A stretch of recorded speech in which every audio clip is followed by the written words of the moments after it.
Happy Friday, everybody. It's hashtag FAQ Friday, live from the shores of Cleveland. And this week I should have been, should is the operative word, in the Maldives on holiday. However, unfortunately that wasn't to be. So, as the hospitality industry is so amazing at what we do in diversifying and being resilient and deciding, well, what else can you do instead? I've chosen to be in Cleveland instead. So I am at a beach. It isn't the Maldives, but it is very similar in the fact that I'm near the sea. So the reason I mention this is simply because of currently we have a massive staffing crisis in the UK. In hospitality, and it is very, very prolific on so many ways. Now, I haven't got a miracle cure for that. However, I've got some top tips to be able to help you.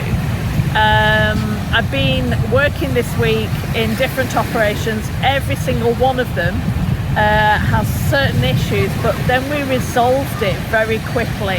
And why could we do that? Because I have a helicopter view of their business and what can be done.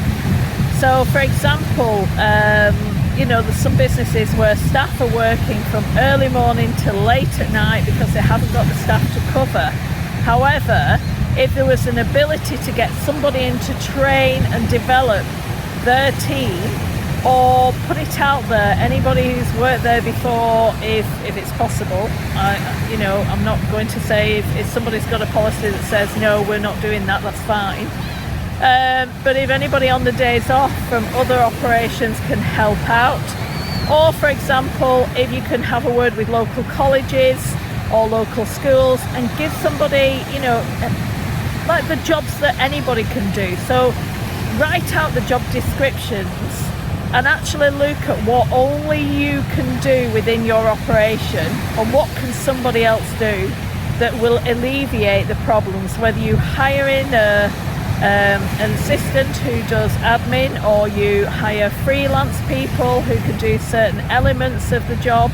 However, I understand when it's a specialist area, such as your front of house team or your kitchen, etc., where you've got to have the certain elements all trained and developed to be able to do it, then I get that. But see if there's anybody within the operation who you can train up to actually support and help, whether it's peeling potatoes, whether it's all the jobs that anybody could basically do, and things like checking in, checking out, giving them the right skill set to be able to help you manage your operation right now. So, what happened the other day, we had a major issue in reception that we hadn't got anybody to cover except for the manager and the assistant. And what we did to be able to help and support that is look at all the people who had applied.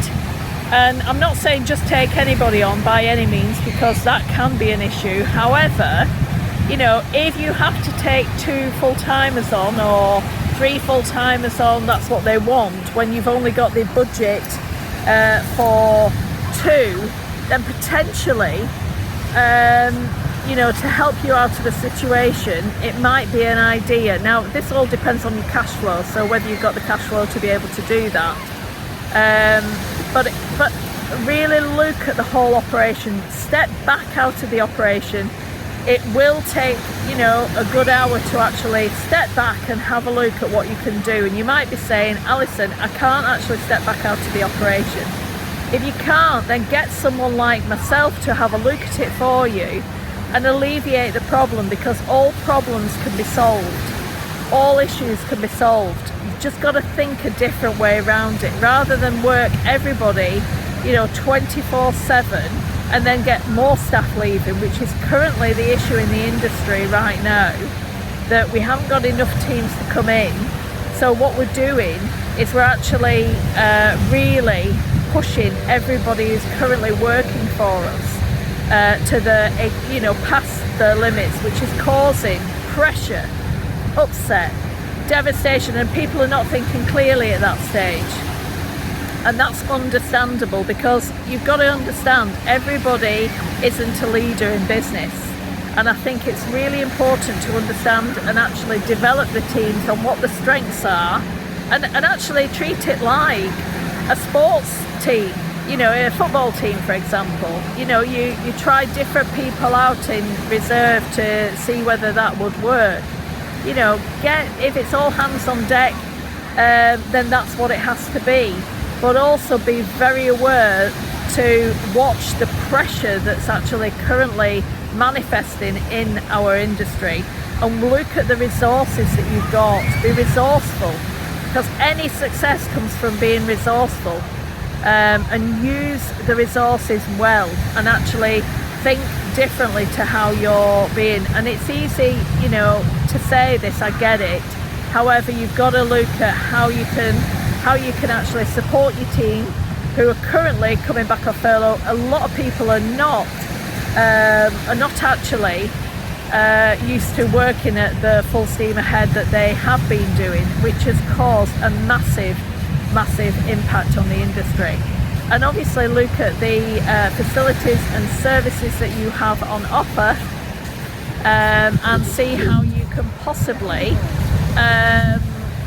restrict some of them. And I know it's difficult when you're trying to make as much money as possible right now to claw back some of the money that you lost due to the pandemic. However, it's critical that you do right now watch your cash flow, but obviously it restricts some of the services that you could possibly get away with to be able to help and support your team moving forward. I hope that's been helpful for you. By all means, I am here to help, but I am not here to lecture at all or judge. Everybody's in the same boat, but what you've got to be mindful of is your brand and your situation, because this is where guests are getting customer expectations are far higher than they've ever been, and your guests are expecting certain services, and if it's not there, the problem is that you're going to find that you will have bad reviews, which will cripple your business for the future when things quieten down. We have gone through a lot in the hospitality industry, and we're amazing at being resourceful, innovative and diversifying. So please certainly work on doing that as much as possible, because you can do it in abundance and you're amazing at what you do. Happy Friday, happy weekend, and I'm wishing you all the very best, and as always, I'm here to help. Thank you.